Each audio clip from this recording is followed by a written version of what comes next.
Sono stata avvisata dell'accaduto, appena mi hanno riferito di chi si trattava. Mi sono recata sul posto anche perché sono persone e luoghi a me ben noti. Io comunque abito a Paiane, tra l'altro la vittima è mio vicino di casa.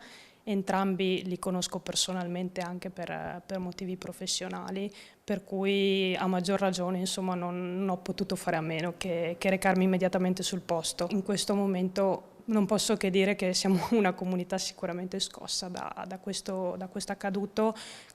Non ci si aspetterebbe mai che possa succedere qualcosa del genere, tanto più all'interno di una comunità comunque unita come quella di Ponte nelle Alpi e soprattutto di una frazione che insomma, spicca anche lei per unità, per cui veramente una comunità scossa. Si sente più scossa come sindaco o come conoscente delle persone coinvolte?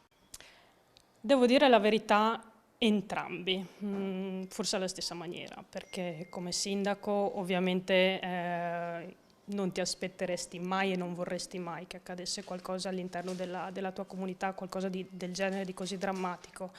Scossa altrettanto, perché ovviamente due persone entrambe note, a me note, per cui pensare che insomma ho parlato con Fabrizio Poncato qualche giorno fa scambiando delle battute, perché lui era solito essere anche particolarmente ironico, diciamo, e Daniele Burigo anche lo vedo quasi quotidianamente anche per motivi lavorativi, quindi veramente è una cosa che ha toccato sotto entrambi i profili.